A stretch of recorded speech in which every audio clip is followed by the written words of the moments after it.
I would like to acknowledge the traditional custodians of the land on which I am recording this podcast today, the Gadigal people of the Eora Nation, and recognise their continuing connection to the land, waters and culture. I also pay my respects to their elders of the past, present and emerging.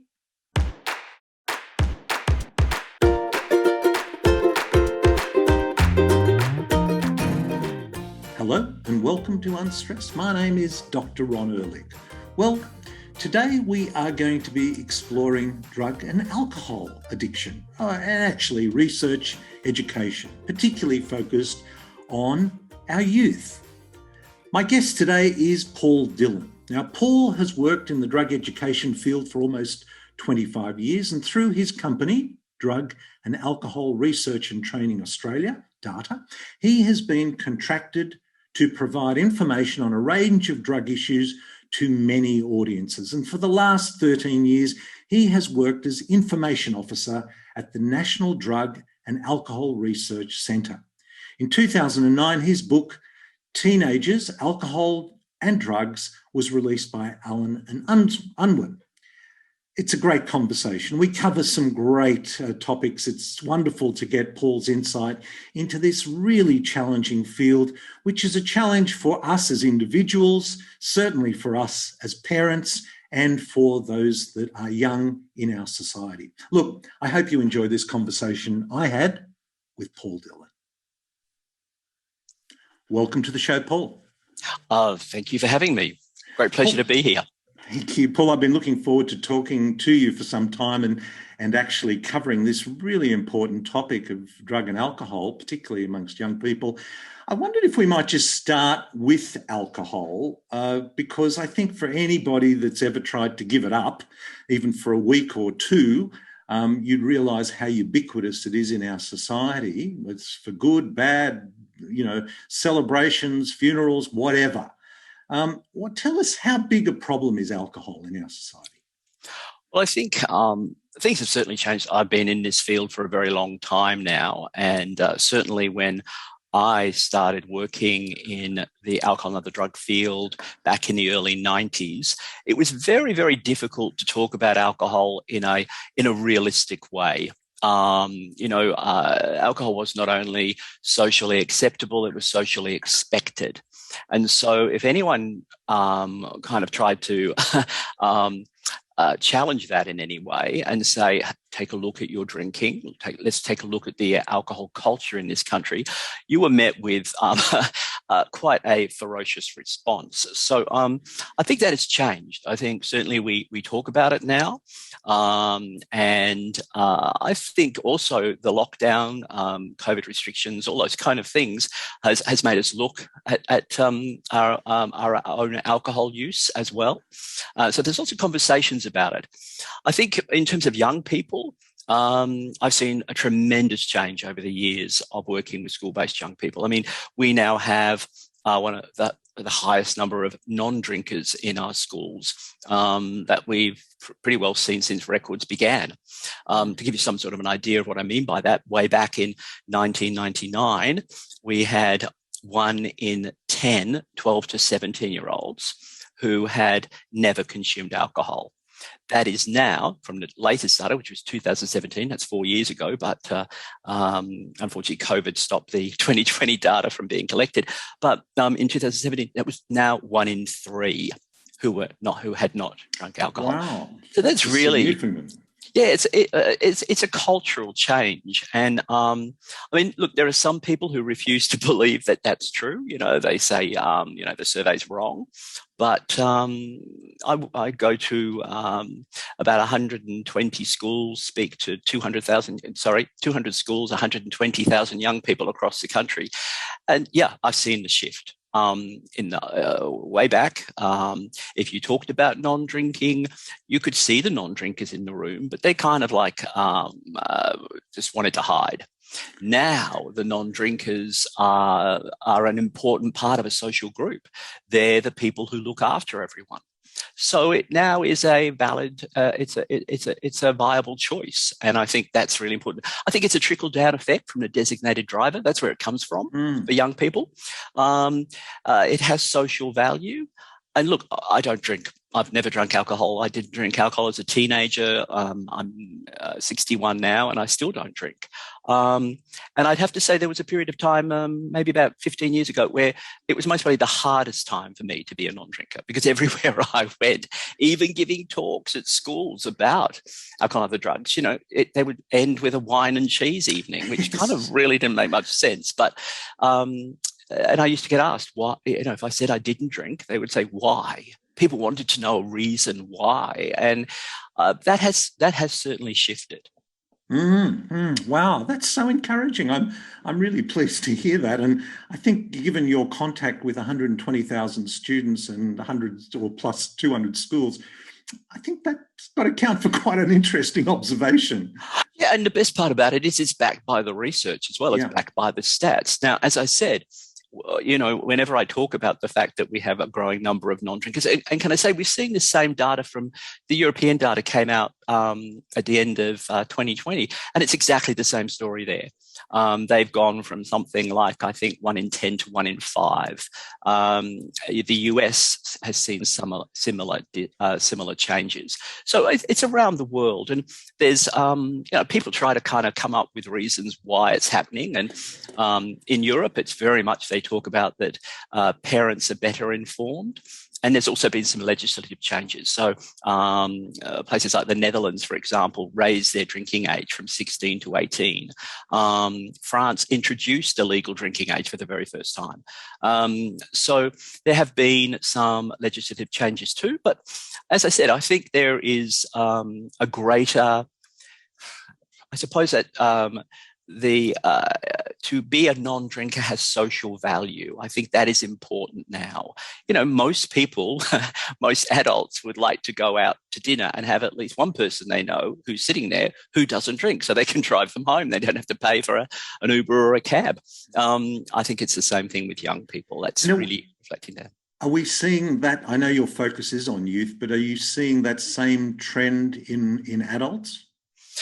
Look, I don't really look at the adult data as much as I maybe should, but certainly a quick kind of cursory, general sort of scan of the research shows that we're certainly not seeing greater amounts of drinking. And I think we do have things like, the dry July and all of that kind of thing that happens, which I'm not a great supporter of, I have to admit. But my problem with dry July is if anybody's a non-drinker and they know anybody who goes on dry July, I mean, truly, it's okay for the first couple of weeks, but by the final week, you just want to kill them. Because, I mean, honestly and truly, if it's that tough, and, they're screaming out, how am I going to get to the end of this month? Don't do it. I mean, particularly if you're a parent, because I think you're giving completely the wrong message to a kid if it's that difficult for you to stop. And look, I understand completely. You couldn't ask for a worse dry July this year with the restrictions and lockdowns and stuff. But as I said, I think we're having a conversation about alcohol. It's a much more mature conversation. I think the next step in this, and people may have seen the campaigns that have been pushing the whole line around alcohol and cancer. I just don't think people realise, particularly women. I mean, the data now and the evidence is so clear about the link between alcohol and breast cancer. And I was just reading just before speaking to you that they did a survey of adults in the ACT, and I think it was 3/4 of the people surveyed did not know that there was a link between alcohol and breast cancer. That's kind of terrifying. So I think having those conversations is really, really important. Mm-hmm. I know. I think the whole idea of a little bit of wine, when you know about the biochemistry of it all, you cannot. I mean, even the claim of resveratrol being positive, I've heard some estimates that you actually have to drink about 100 litres a night to get the full, effect. But anyway, it's good to know that trends are heading in the right direction on alcohol. And we're going to get into some other things, but let's touch on tobacco, because these are the two ones that we find are legal in our society. What's the trends happening with tobacco? What's happening out there? Well, certainly, I mean, we have one of the lowest rates of daily smoking in the world. I think we kind of fight with some Scandinavian countries on where we kind of stand, but we do incredibly well. The world looks to us for tobacco prevention campaigns and the results of them. I think any Australian who goes to Europe for the first time I'm still really to this day kind of surprised at how many people they see smoking, even though their smoking rates have dropped. But we have done it incredibly well. And certainly when it comes to young people, unbelievably well. Look, I was a teacher back in the late 70s, early 80s, and primary school teacher. And way back then, I mean, when we went on playground duty, we'd have to go round the toilets to, see if there were any primary school children having a quick puff. Of course, that just doesn't happen anymore. I mean, we are seeing this kind of vaping issue that has kind of popped up. And of course, there's a huge public health, there's a huge debate at the moment around the whole issue of vaping, because you've got public health campaigners who are saying, look, this is a problem because it could lead to, it normalizes smoking. It's a gateway to future smoking. And then you have, on the other hand, the harm reduction group, the pro-vaping lobby, who are saying, look, we still have a group of hardcore smokers who can't quit. This is a safer way of nicotine delivery.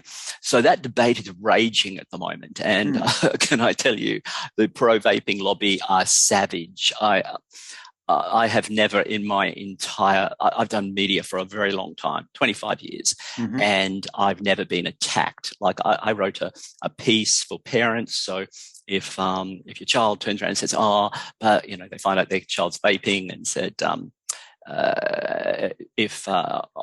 I'm only vaping, I'm not smoking. And I gave some suggestions on how you could respond. I was attacked. I was accused of being a Nazi. I was accused of killing more people than the Holocaust. Wow. All my social media accounts were all attacked from around the world.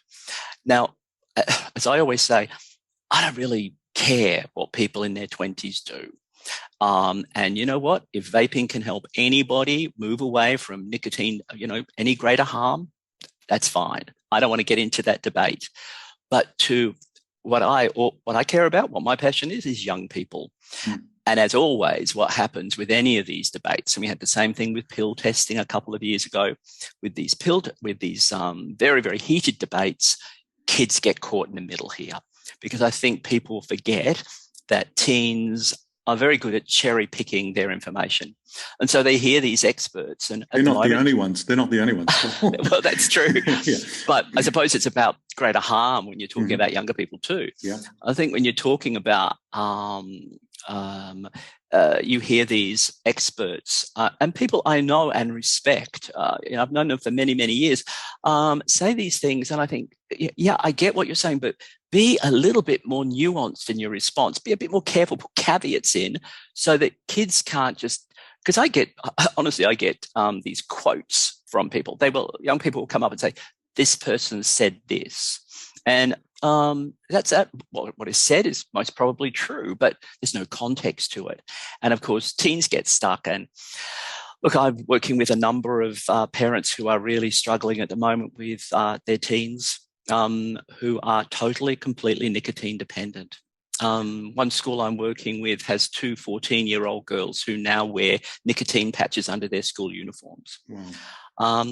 It's the whole kind of tobacco, nicotine, vaping issue is a really hot topic at the moment. And we've done so well in smoking. And I hope we continue to see rates of smoking drop, and we don't see an uptick of them. But I think the vaping issue is something that is still, I think it's going to go on for a while. And you were attacked because you were suggesting that vaping was, why were you attacked? Well, I think the issue is that the vaping lobby, the pro-vaping lobby, maintain a very strong. Everything they say, they will respond. Anything about teenagers, they will go, teens should not be vaping. Okay, that's the statement. But when you actually put a prevention message out there, you actually give a potential harm associated with vaping, they attack you. Now, I've put a call out, and I said very, very clearly, if teens should not be vaping, please tell me why. Because if you can actually give me reasons why you don't think they should, then I can use those. And I gave some simple little things that I thought were most likely going to be acceptable. And you get kind of no response because, of course, any of them they believe can be used to attack vaping and to prevent it coming on to those people who are nicotine dependent. And as I said, I totally support if someone wants an alternate nicotine delivery system, and they go through the right process, etc. They're aware that if there are potential risks, and I've looked at all the research, and the trouble is the research is so contradictory. You'll get one piece of research that will say very clearly, it causes this lung disease, it does this, and the next piece says it doesn't do any of those things. Now, that's really problematic. And what the pro-vaping lobby say is that the anti-vaping research is funded by big tobacco. They want to keep you smoking. And then I was accused of being funded by big tobacco. Now, that is just laughable, but also insulting. And I think that the trouble is that, are we seeing, I hate the term vaping epidemic, and I have been very, very careful not to do that because over the years of doing this, I've been a whole part of epidemics, and you've got to actually look what an epidemic really is. And that's not what we're seeing. But we certainly are seeing young people who are struggling with nicotine dependence as a result of vaping, and their parents are really, really distraught. And when someone turns around, and we keep seeing it in the media, that this is not happening, and that's what they keep saying, this is not happening, it's an insult, a total insult to those parents and young people who are struggling.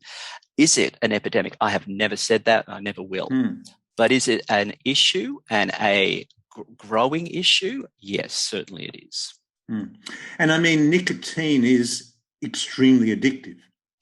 Well, I think that was a question, probably more. Well, exactly. Well, the reality is I've been doing this for a long time, going into schools, but I suppose, I started my company in 2007. And so really it's been the last 14 years that I've, I suppose done it at the intensity that I have. And I've never really had to talk about tobacco in schools because kids don't smoke. I mean, the reality is most don't. And so I was kind of a little bit behind on the research around smoking and particularly nicotine. And so I kind of grabbed a few little bits and pieces about nicotine. Now, the pro-vaping lobby will actually say to you that nicotine isn't that much of a problem. Yes, it's addictive, but I mean, apparently it now can cure Parkinson's disease. It does all of these other incredible things. Now, I think it's just that kind of great frustration here then. Well, what were we worried about? We were worried about the smoking, but in all the tobacco prevention messages, we also talked about the addictive nature of nicotine and problems. And as I understood, the toxic effects of nicotine. Now, that's all being challenged. And so I think we have to kind of come to some kind of agreement of what the messages are here. And I totally get, I mean, certainly I've known for a long time that if you look at who, particularly people who are experiencing mental health problems, are very attracted to smoking because there is a belief that I don't know if it kind of eases the mental health problems, but they are attracted to it. And so I could see the evidence there, but it's very complex. I mean, the tobacco playbook, of course, is a very well-known public health campaign dating back to the 1930s and 40s, which played out right through until the early 2000s. and maybe we'll see the vaping playbook step into that role. But let's move on. Let's move on to drugs, because drugs are a big issue in our society. We know that. And before we dive into some of the problems, I wondered if you might give us a bit of a historical perspective about what drugs are we talking about? What drugs are of concern for society as a whole? Well, I think we're going through a very interesting time currently because of the whole COVID-19 pandemic and the resulting restrictions and lockdown. Certainly in Australia, you would have to say, and when we talk about drugs, of course, we're saying other drugs apart from alcohol, because of course alcohol, and there are illicit drugs and there are prescription medications. So let's look at the illicits first, I suppose, is the best way to go. We know quite a lot about our illicit drug use in this country. We have a fantastic data collection instrument, which is the National Drug Household Survey. It's collected every couple of years. And they interview around about 23,000 people. The only issue with it is that it's of households, so you're missing a couple of key groups there, like the homeless, people in prison, things like that. So I suppose the hardcore people are not captured in it. But why I love the household survey is when I'm presenting particularly to parents, is that I'm saying, look, this is you. This is Mr. and Mrs. Joe Normal. And the best part is it's been collected for a number of years, so you can track trends over time. So what you're seeing really is that cannabis, the most popular illicit drug in Australia and around the world, has reduced quite dramatically. It's dropped. It certainly has kind of picked up again in the last couple of surveys, but nowhere near what it was in the 90s. Give us an indication of how common it was and what those trends were. Just off the, I'm not going to hold you to this, but just look, I mean, for young people particularly, I mean, I think we hit our lowest point a couple of surveys ago, but across 12 to 17-year-olds, across young people, it went from something like the 16-year-olds, it was about 50%, not 40, I think it's 49.6% of 16-year-olds had tried in 1996. And it went down to, I think it was around about 26%. It's about 29% now. And that's ever tried. That's not regular use. So what we saw was quite a tremendous drop. Across the general population, I think I can't remember when it was that it kind of dropped to its lowest rate, but once again, it's picked up again, but it's much lower than it was in the 90s. And look, I think there are a couple of reasons for that. I think the main one around cannabis for a long time was that it's typically smoked. And we now have, the vast majority of people choose not to smoke. That's changing, I think, because of the kind of the return of and the escalation of edibles. Edibles is certainly a growing trend. But I think also amongst young people, one of the reasons that cannabis has dropped is there's a kind of a greater understanding, or there's some kind of concept of cannabis and mental health. And I don't think young people are quite aware of what the link is. And it needs to be said, and I want to make it very clear, cannabis does not cause a mental health problem, but in those people who have a predisposition, it appears that it's likely to unlock a mental health issue.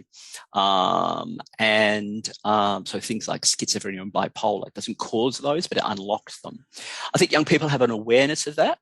And I think young people are more aware of mental health in general. I don't know about you, but when I was growing up, I didn't even know I had mental health. But, kids are very aware of it. And so I think that's another reason why we've moved away. But it certainly, as I said, there's a bit of an uptick at the moment. And I think that what I believe that's likely to be due to is a real confusion amongst young people around its legal status. I think, the medicinal cannabis issue is confusing to everyone. No one really knows how the scheme works in this country. And we've just done a program with Professor Ian Brighthope on that very subject, Paul. So we will be exploring that. Yeah, look, it's a fascinating area, and And as I always say, if anyone asks me what my belief, where do I stand on medicinal cannabis, I say totally. If it helps one person, it's fantastic. But it's like any treatment. Any treatment option is going to work for some people, and it's not going to work for others. And I think that's a very sad part. I've been involved with a couple of families whose children had particularly Dravet syndrome, the awful epilepsy. And they had been waiting and waiting and waiting for their child to get access to medicinal cannabis. And one family in particular, I remember, was heartbreaking. They wanted to get onto the scheme, and they used it. It just didn't work for their child. It had no success at all, and unfortunately, their son died not long afterwards, which was just tragic. I think sometimes medicinal cannabis is put up as kind of like a silver bullet that it's going to fix everything. And once again, it's like any treatment option. So medicinal cannabis is one thing that confuses kids, and the other one is, of course, the legalization debate that goes. We now have 2 countries in the world that have legalized it: Uruguay and Canada. We have, I'm not sure if it's 14 or 18 states in the US that have legalized it. And it looks like Mexico will be the next one. It's in the process in Mexico. But I think young people hear that, they're confused. And then, of course, to top it all off, they're totally bamboozled by the ACT. They believe it's legal in the ACT, and that's not what's happened. They've done a partial legalization in the ACT, but what does that mean? What does partial legalization mean? Well, it basically means, as I understand it, they wanted to legalize it, but it's incredibly difficult to legalize a drug in Australia because we're signed up to a whole pile of international treaties. Some people may remember the issues with the heroin injecting rooms when they were proposed. So as I understand it, and if I'm incorrect, I apologize, but I think you have to be 18 years or over. You can grow up to 2 plants in your house. You can have up to 50 grams of cannabis in your possession. But, and this is a big but, you can only use it yourself. You can't share it. You can't give it. You can't sell it. You can't take it to someone else's house and use it. And the most bizarre thing about the law is that you can't low-seeds. So I'm not quite sure how you grow it yourself. So it's kind of a bit confusing. And look, my issue around the legalizing of anything is I totally support decriminalizing because I don't like seeing young people ending up in the justice system. But I think legalizing, the trouble is that if you make a drug legal and make it available, what's going to happen is there will always be a black market because no country is ever going to legalize a drug and allow everyone to get it. They usually are going to have a cutoff of 18 or 21. And what that means instantly is that there's a black market for those under the age of 18. And if you're a supplier, who are you then going to target? So as much as legalizing kind of solves a whole pile of problems, and I totally get that, it also creates some new ones for the group of people that I am most concerned about. Because, you only have to look at alcohol to see what's happened. I was going to say that on the subject of legalisation, there are always caveats put on it. And if you had to say the range of problems in our society from all drugs, including alcohol and tobacco, if that was 100, what number would be tobacco and alcohol? They would be the main concern by a long, long way, wouldn't they? Yeah, I think we have to. Yeah, I totally agree. I think in terms of you've got to look at caveats on those. You do, and you kind of got to look at also what the dangers are or risks or whatever. Because if it's at risk of overdose, for example, you'd put heroin way up the end, GHB way up the end, cannabis way down the other end. But if you talk about potential risk for mental health, cannabis would move up the other end, and you'd put other drugs further down. So I hate young people love throwing the thing of, alcohol, alcohol's legal, but it causes all these problems. Cannabis is illegal and it doesn't cause any deaths. And I go, well, maybe, it doesn't. But, comparing comparing substances is really problematic because it's like comparing apples and oranges. So as much as people love to hear, let's put them in an order, I don't think it works particularly well. And I think, as I said, my concern is always young people. And what I loved about what Canada has done, I don't know if anybody's looked at how when Canada legalized it in 2017, Trudeau came in with a very, very strong caveat about legalizing it, that if they were going to legalize it, they know the greatest harm when it comes to cannabis is likely to be the earlier you use, the more you use when you're younger, the greater the problem. So it became very much that lots and lots of money, huge amounts of money were put into education campaigns for young people around prevention of cannabis, trying to prevent early use. The fines, the legislation that was introduced around supplying cannabis to young people, they're astronomical. It's really, really huge. So, and what it's also done when you do legalize a drug, it does enable you to talk about it in a much more open and honest way.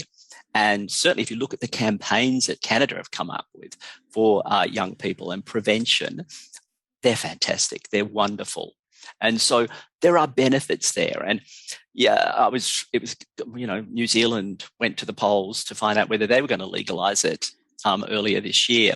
And I was stunned to find out that they didn't approve it because, I work in New Zealand. I do a number of schools in New Zealand, and New Zealanders love their cannabis. And so I was really, really surprised that I didn't get up. But I think it would be really interesting to see what New Zealand would have done if they had legalized it, because I think they would have gone in a very similar way to Canada. And, we have to look at other countries and see what they're doing and kind of pick the best bits, I think. Well, how amazing to hear of a government taking an intelligent, well-informed, well-organised public health response to legislation. Based on science. Based on science. I'm going to get to that in a moment. But hang on, we're just putting a list here, and you've covered the cannabis. What are some other drugs that, we're talking about illicit and prescription. Yeah. We could be here all day, Paul, but let's go on. Some other illicit drugs that are an issue. Well, the second most popular illicit drug in Australia is ecstasy, MDMA, caps, pills, pingers, whatever you want to call them. And we have one of the highest, and this is sometimes challenged by some researchers, but we have one of the highest rates of ecstasy use in the world. I think it's 12% of our population have ever tried ecstasy. I think it's around that figure. It's a similar figure for 12 to 17-year-olds as well. For some reason, ecstasy has always maintained a fairly steady popularity in this country. It did kind of slow down for a while, and mainly because the purity of the drug was very, very poor. But that has certainly changed in recent times. We've seen a very steep return to very high purity MDMA. And that's mainly due to the fact that people found alternative ways of manufacturing the drug. So, at the moment, I think it's really interesting because really, are we seeing a lot of people likely to be using this drug in the current situation? I mean, very few people take ecstasy and then watch Neighbours. I mean, the reality is it's more linked to nightlife and those kind of in those kind of settings. So it'd be interesting to see what's happening. Certainly, there's been a number of studies internationally and in Australia where they're looking at trends through the pandemic. So, what happened during the lockdown? Did we see what happened to access, availability, and use of drugs? And certainly during lockdown, we saw ecstasy use drop. Why? Because, number one, people weren't going out to places, they weren't seeing each other, and there was less opportunities to use the drug. There was also reports of drugs that were imported, like ecstasy, heroin, cocaine. They had gone down. You couldn't get them as easily. That changed very, very quickly because people found alternative ways of getting them in. Most drugs are flown into the country. Of course, planes weren't coming in. But you only had to look at the news and see, these boats full of cocaine that were intercepted by police, or those great big blocks of cocaine that got washed up onto beaches on the East Coast, to see that there are alternative ways of getting them in. So in terms of use, we would say there'd be cannabis and there'd be ecstasy. I think cocaine comes next. And that's a very interesting trend, because that's the first time that cocaine really came up and is almost challenging ecstasy or MDMA for that spot. And then you kind of look at hallucinogens, LSD, magic mushrooms, a whole pile of naturally occurring ones. They kind of are the level. That's the order for school-based young people. It's pretty well the same for the general population. It's interesting that of the three or four that we've named, because we've also done a program with Mind Medicine Australia and about to do another one soon, because they've got a conference coming up in Melbourne about the use of these drugs therapeutically in very controlled situations. I do like how you're emphasising the very controlled situations. It's true, though, isn't it? They are totally. They are used in very controlled situations. Totally. But yet have incredible therapeutic benefits. Absolutely. Look, I went to a conference in Paris in 1996, and I heard the very first, this was not the hallucinogens like psilocybin and things like that. This was about the use of MDMA as a therapeutic tool for PTSD. And it was a Spanish study. I remember it so well. 1996. This young woman stood up and talked about it was survivors of sexual assault and rape. And it was, to my knowledge, one of the very first studies that actually looked at the use of MDMA. It had been used by the Shulgins many, many years before in psychotherapy. But it was kind of mind-blowing, actually, even thinking about a drug like point ecstasy being used as a therapeutic tool. But when you heard how it was used and, in very controlled settings, guiding, a counselor, a therapist guiding someone through an experience. And certainly now, the work that's been done by MAPS in the US, the multidisciplinary, I can never remember what the acronym stands for, but it's quite incredible. And to see people getting it up here, I think is really fantastic. Any option to help people with those kind of issues, I think we have to look at.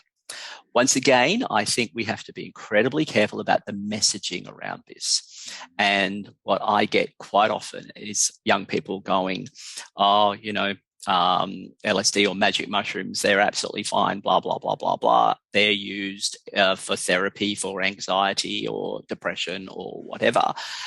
And I'm very quick to say, have you read the studies? Have you seen how it's done? It's not like they throw a mushroom at you and say, go for it.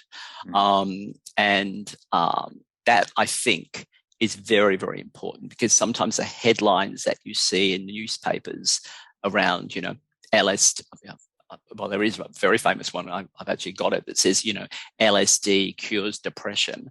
Those kind of things are risky when you're particularly talking about young people.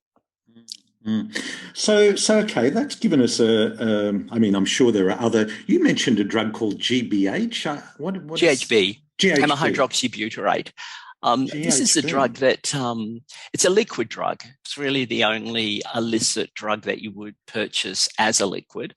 It's also known as GBH sometimes, or fantasy. So maybe you remember fantasy. It's made the news a number of times. Okay. It's and what happens is that people take it usually at dance events, and they overdose. It's a drug that has a very the difference between having a good time and ending up in hospital on life support is very, very small. It just shuts your respiratory system down. This is not a drug that tends to be used by school-based young people, thank God.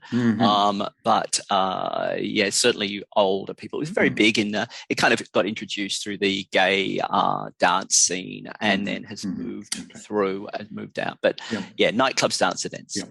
And when we come to prescription medication, because people think there's a drug problem and they think of these illicit drugs, but sometimes, and a lot in America particularly, some of these prescription drugs have been a problem. How are you seeing those impacting on our kids? Well, I think they've always been around. Certainly the ones that really, I suppose, got the main kind of coverage in the media would have been the ADHD medications for a long period of time. Things like Ritalin, dexamphetamine. There were lots of stories about them being on-sold by young people who had been diagnosed with ADHD. And also used to study more effectively. The idea was that if ADHD kids used them to focus better, then if you use them to study, it would do the same thing. They were the ones that, and look, I was involved in a study a number of years ago that was funded by the New South Wales Education Department to find out how big an issue this was. And what we found was that we couldn't find very many young people who were actually doing it. Although everyone was talking about it, it was meant to be a 6-month study. I think we ended up doing it for 18 months, trying to find young people who were doing it. It's certainly happening, but that was the big one there for a while. But now, certainly, I've seen particularly in the last 18 months, a real upswing of two particular medications, both benzos and Valium, and way up front is Xanax. That kind of really worries me. I sometimes get asked by young people, why don't I talk about this in my talks in schools? And the main reason I don't is because I really don't want to kind of in any way promote it. And not that I believe talking about it would necessarily promote it, but I think some people just have not even think about it. But many of these kids are drinking and using these medications. And, if you look at the overdose potential of something like Xanax, if you're drinking, using it with alcohol, I mean, that's terrifying. Both are anti-anxiety, aren't they? Yeah.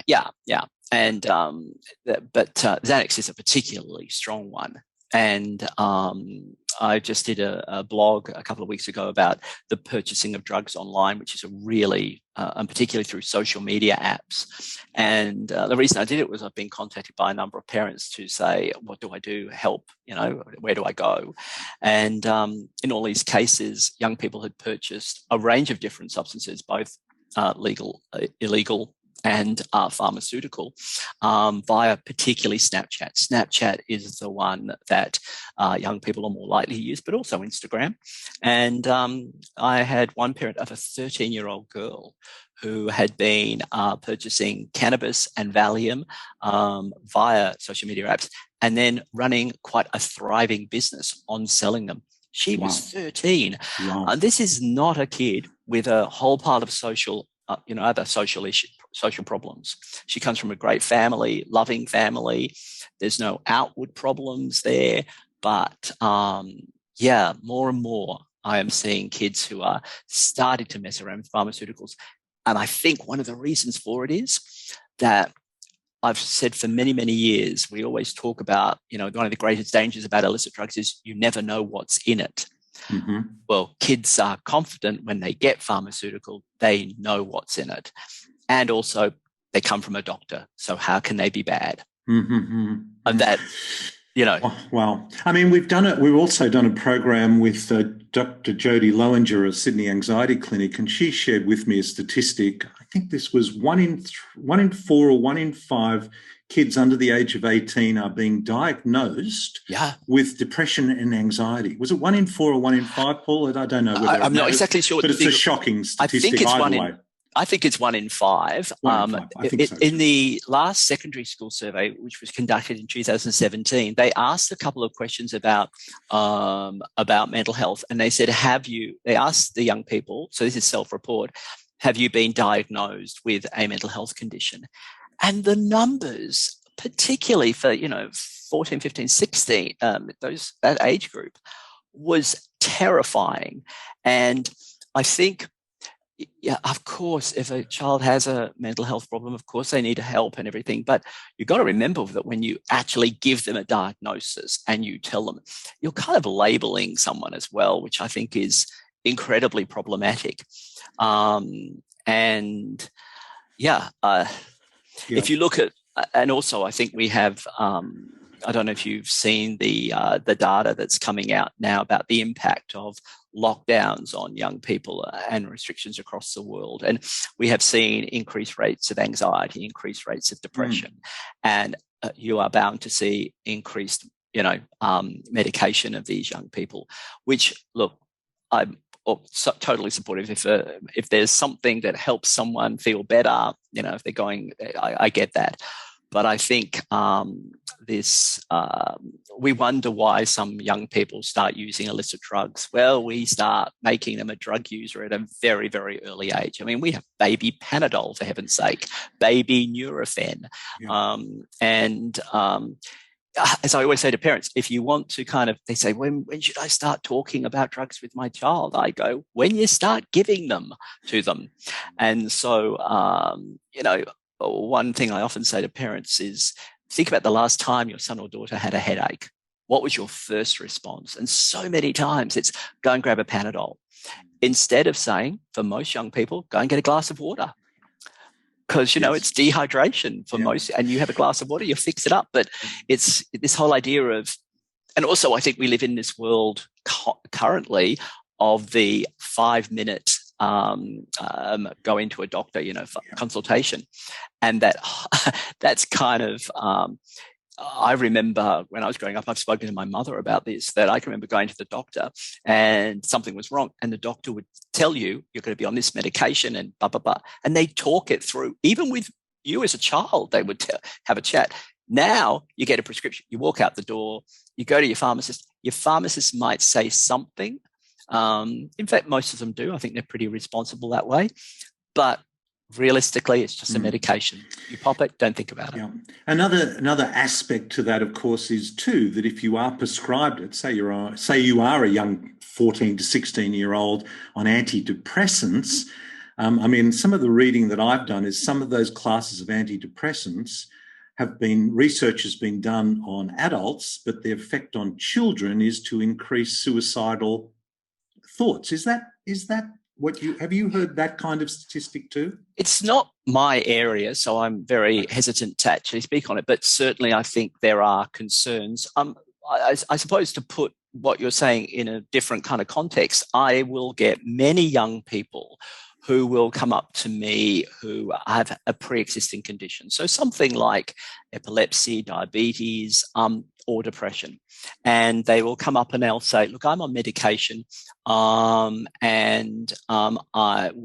effect will it have if I drink alcohol? And now I don't know anything about their pre-existing condition. So what I always say is, well, you need to talk with your doctor. Do you have a specialist who deals with you? And they will say yes, particularly with, the more extreme conditions. And I say, so have they ever talked about this? Now, what I think we tend to forget is, and I say this to kids, how long have you been seeing this doctor? Some of them have been 4 or 5 years. They're now 15, 16. And I go, I guarantee they still see you as a 12 or 13-year-old. They're not looking at you now and thinking, oh, you're going to parties and you're drinking alcohol. So it's really important you have a conversation with your doctor and go, look, I'm getting to that age where I might be considering drinking. And when it comes to antidepressants, as I understand it, and as I said, I'm not a doctor, so I have to be very careful. But as I understand it, what some doctors can do is they can prescribe medication to children. And realistically, if they move into that area where they're going to start drinking, that medication is not good with alcohol. So, put them onto something else, or at least have a discussion about it. And I don't think that's happening. Yeah. Look, another aspect that I wanted to just touch on is, there's been a war on drugs now for, I don't know, I think Nixon came up with it in the late 60s. And even as late as a year or so ago, I remember hearing our Premier talk about zero tolerance, just say no. How does that kind of advice play out in reality? Well, I've always said the war on drugs is a horrible kind of term, because it implies, a battle, number one, and number two, someone has to lose at the end. And look, I've been working in this field for a long time, gone through a number of different prime ministers and different governments, and certainly, the John Howard years of the war on drugs, which were, that time. If you worked in the alcohol and drug field during that time, my goodness me, so much money was pumped into this area. It was phenomenal.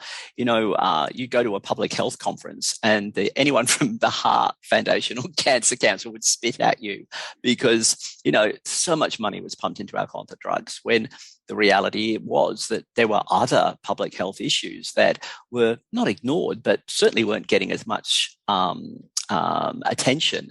Now, of course, alcohol and drugs continues to be a significant issue. It needs to be dealt with.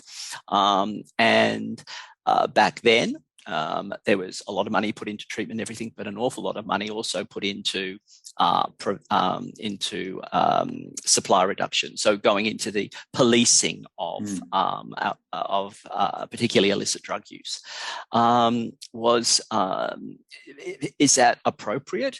I think certainly we need to make sure there is some kind of supply reduction, because you don't want the world swamped by drugs, but it should be more of a balanced approach. And that's what we're meant to have in this country, an approach which is 3 tiers, and that's demand reduction, supply reduction, and harm reduction, 3 parts. And they're meant to be balanced. They never really have been balanced, because, of course, harm reduction strategies, those ideas of, keeping those people a little bit safer if they choose to drink alcohol or choose to use other drugs. Those kind of, when you put money into those things, there's nothing to kind of see, and they're not necessarily particularly palatable to the general community. Now, on the other hand, demand reduction, you just pull out a whole pile of police officers or a helicopter or a police boat or a machine that goes bing, you're going to get a government, a minister standing in front of them and go, look where we've put our money. It looks good. And so that's where a lot of the money has gone. I do have to say that certainly through the Howard years, I was involved in a study that last year, it's kind of a worldwide one. I was asked to do the Australian aspect of it, which was to look at, policies over the last few years. And we asked, I think we interviewed something like 13 experts in Australia about their beliefs about how well we have done in this country, in this area over that time. And although everyone said, because pretty well everyone in the alcohol drug field was very critical of the John Howard years, the tough on drugs policy, that's what it was, not war on drugs, the tough on drugs policy, pretty well everyone said that if you really looked into what was happening back then, there were some pretty incredible things that happened. There was, funding of needle syringe programs. There was a whole pile of really quite incredible initiatives that were introduced during that time that didn't get a lot of publicity because, of course, they weren't palatable to the general community. Now, a lot of that since then has eroded over time. And I suppose that's kind of popped up when we saw the so-called, and I hate the term, the ice epidemic that hit. There was lots of discussion around, the treatment options that were once around, the treatment centres, detox, rehabs, just weren't available as they had been a number of years before. So I think in this country it's difficult because I think we live at much more conservative times now than we did. If anyone listening to this ever listened to Triple J in the 90s, they might remember listening to me. I had my own spot on Triple J for many years. It's called Doing Drugs with Paul Dillon, which was a great name. Now, to be quite honest, what we talked about back then, you could not do on a radio station now. Really? You couldn't do. We were able to be incredibly honest, get people call in, talk about their drug use, and it was always balanced. Yeah. But I don't think in today's world, I mean, we would have a newspaper very, very quickly taking one little kind of sentence that was said, splashed across the front page of the paper, and it would be removed. And of course, the whole cancel culture kind of thing works both ways, I think. Mm-hmm. Gee, Paul, I think you and I are of similar age, and we are, and we grew up in a time when we just thought there would be a trajectory of liberalism, openness. We never saw, and this is just the history of the world, really. There are swings and roundabouts, and we're in that very conservative, that's a whole other story as well. Listen, if a parent was listening to this, and I'm sure many parents are, I'm going to ask you to give advice to the parent and to the teenager. What would be your tips for the parent who is wanting to keep their child safe? Oh, look, the most important thing, it's always the same. It doesn't matter what social issue it is, whatever issue it is with teenagers. It's about talking to them, keeping the lines of communication open as best you can. It can be incredibly difficult when you're working with, when you are dealing with an adolescent, a teenager, because their brain is primed for them to pull away from their parents. Their peers become far more influential. They want to establish an identity that's different from their parents. They push boundaries, and it's hard. But if you can keep them talking, and always remember that you were the most important influence in their life very early, and you will always be a very important influence in their life. It's just that your role as a parent of a teenager particularly is you change from a managing role when they're a child to a consulting role when they move into adolescence. And if you can kind of keep that in mind, you have a much better chance of keeping a good relationship with them that is not going to inoculate them from, alcohol and other drug use or bullying or a whole range of horrible, cyber safety stuff, all of that stuff. It's not going to inoculate them, but it gives them the better chance of being as resilient as possible and getting through that difficult time. And for the teenager who, when you go into schools and you talk to kids, what do you say to them? Because they're going to be confronted. Saying no is not always the choice that they have. What do you say to kids in schools? Well, I'm certainly not a just say no person. Number one, I don't think it would work. To be honest, if I was speaking to I'm speaking to a group of year 10s, 15-year-olds, there's a group of young people in that room who last weekend went out, highly likely to have drunk alcohol and had a really good time. And if I turn around and say, don't do it, well, I might as well get my head and bash it against a wall for about an hour. It's not going to work. So it's interesting. I've just got a couple of questions from a young person who I'm trying to respond back, because he's talking about, normalizing drug use when you talk about it in a school. And I always try to present in a way of, number one, always giving the context that most importantly, we know that most young people actually don't use illicit drugs, school-based young people. We also know that we have a growing number of young people who are choosing not to drink. So that context needs to be put there first. But then you have to kind of acknowledge, but if you are involved in this, the reality is we'd like you not to be, but we are going to give you as much information as we can to keep you as safe as possible. I see my role as being a person who puts pillows around kids, so that if anything goes wrong, whether they find themselves at a party with a friend who's drunk and they don't know what to do, there's pillows to protect them. They're going through a really, really high-risk time of their life. Adolescence is an incredibly risky time. Their brain is they weigh risk-reward differently. They can know all of the risks. They don't downgrade the risks, but they give far more weight to the payoff. So they're going to, when they look at a situation, as an adult, we look at a situation, we look at risk, we look at reward. And because we're terrified of everything as adults, we go risk, risk, risk. We don't do it. Adolescents do the absolute reverse. They look at the risks, they look at the reward, and the reward is just too great. So are we going to be able to stop kids from drinking or using illicit drugs if that's what they want to do? Most probably not. but we can keep them as safe as possible, putting those pillows, those strategies to keep them a bit safer. I love that metaphor, because as a parent, if I was going to use that metaphor, I would encourage my child to know that as a parent, I'm their most reliable pillow. That's a wonderful thing, Ron. Yeah, that's wonderful. I love that. I really love that too. Listen, thank you. Look, I want to finish up now, and I wondered if we might just take a step back from your role in education and the world of drug and alcohol, because we are all on a health journey in this modern world. I wondered if you might think about what the biggest challenge is for an individual on a health journey in our modern world. Gee, that's a hard one. I think as a guy who's going now in his early 60s, I think it's the challenge of, your mind as you get older. You kind of realize what you want and what you don't want. You've got greater clarity about the things that you don't want to. You think you have a lower tolerance for certain things.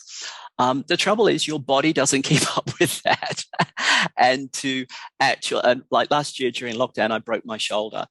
One of the worst experiences of my entire life. It was awful. And all of a sudden, everything was limited. And it gave me a great kind of insight into, well, in 10, 15 years' time, I'm going to be even more limited than I am now. So I think my kind of health journey is that idea of trying to keep as fit as possible, trying to do the right thing to ensure that I can have the best quality life I can have in the future. And so I think to have something like that broken shoulder, and particularly during an awful time like lockdown, was incredibly challenging. But it did give me a great insight into how I have to look after myself for the future. Well, Paul, that's a great message for us to finish on. And thank you so much for joining us today. We will, of course, have links to your website. And thank you again for the wonderful, wonderful work you are doing. Thank you so much, Ron. Nice to be with you. Well, the subject of drug and alcohol is a subject that affects us all. It's ubiquitous in our society, as I said, and to anybody who has bothered to try and give up alcohol, whether it's dry July or just to give it up for a few weeks or a few months or even a few years, it doesn't take you many days to realise how ubiquitous it is. It is in absolutely every celebration. And look, the biochemistry really doesn't stack up. I mean, I enjoy a drink. There's no question about that. And I've often described myself as just a social drinker, but there have been times in my life when I have been too social. And I've never kidded myself that was ever good for me, even as a social drinker of just one or two glasses of wine a night. But it's interesting that alcohol is a big problem, but it's so encouraging to hear that the trends are very positive amongst young people, and the same is true for smoking. Vaping was an interesting discussion.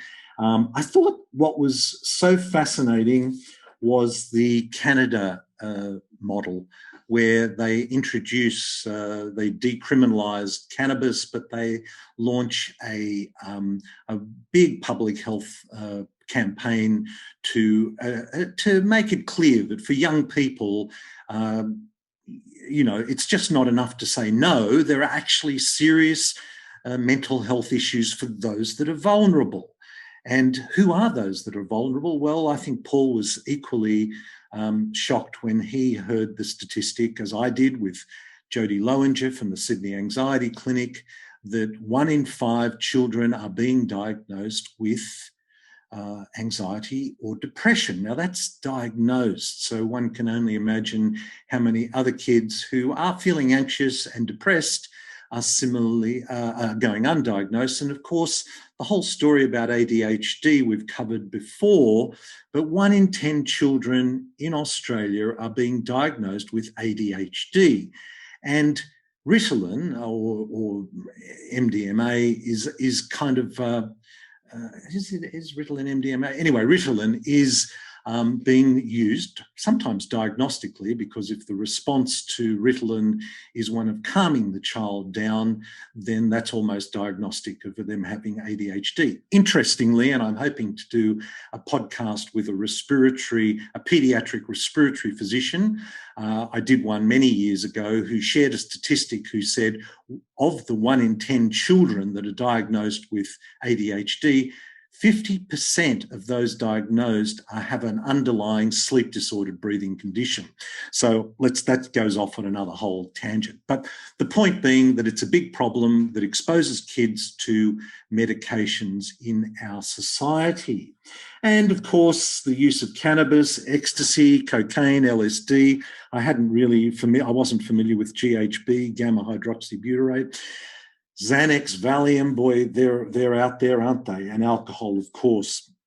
Look, I remember when my kids were growing up, and this was about 20 years ago, and they were just entering high school, and a young girl, a little bit older than them, had just died of ecstasy overdose. And our message to our kids, and this is why I jumped on that analogy of putting pillows around kids, because I think it's really important to put a pillow around, or the biggest pillow around your child, is to let them know that no matter what, you are the best pillow for them going through their young adolescence and growing up, that you're always there for them. And with this child who died of ecstasy, one of the tragedies I thought was two things. One, perhaps they were mixing drugs, which is an important message to convey to children not to do that, because they will inevitably experiment with drugs. And the second one is that no matter what happens, no matter how bad the situation is, always feel that you could ring me, because I will always be there for you and I will not judge. So, what a pity someone didn't say, hey, my friend is dying, come and help. Or as I spoke to Paul after this, and he said, at the very worst, ring up 000 and an ambulance will come. No one will judge. They'll in fact be grateful that you saved a person's life. I think this whole issue of drugs is an annoying one. I think I've had in my practice patients who have been undercover police officers in the drug squad, and I've asked them, hey, are we winning the war on drugs? And they just look at me and go, we probably get 5% of the drugs that are coming in. And then I have other patients who are judges, and I say, are we winning the war on drugs? No, we're not. They should, it's a losing battle. And you could talk, and I remember reading a report from a retired public prosecutor, DPP, the public prosecutor, who says we need to reform drug laws, and ex-heads of police departments and Australian federal police departments who also said we need to reform drug laws. And my question is to politicians in this space, what is going on in your head? I mean, are you not listening or looking at the harm that criminalisation of drugs has done in our society, to the individuals, to the families, to society, to the judicial system? Well, maybe one could argue they're a winner there because it's providing a lot of work, but no one, to my knowledge, is a winner other than those that are supplying drugs illicitly in our society. So the politicians that are making this policy are either just plain ignorant, pig-headed, or colluding with those that are selling drugs, because there are no other winners. And we need this to be a public health win for everybody. If we could just take the huge resources that are being placed in policing, prosecuting, and incarcerating people and transfer those billions of dollars, not to mention the billions of dollars that would come into government coffers, collecting revenue, and translate that into public health messages, we would be a better society for it. And let's face it, drugs are not going to disappear. So let's just accept that and do the best we can do for public health. That is overwhelmingly a message that I keep repeating on this podcast. What is the best that medicine has to offer? and the best that public health messages have to offer. And that's what we should be focused on. Anyway, I'll get off my soapbox. I hope this finds you well. Until next time, this is Dr. Ron Ehrlich. Be well. This podcast provides general information and discussion about medicine, health, and related subjects. The content is not intended and should not be construed as medical advice or as a substitute for care by a qualified medical practitioner. If you or any other person has a medical concern, he or she should consult with an appropriately qualified medical practitioner. Guests who speak in this podcast express their own opinions, experiences, and conclusions.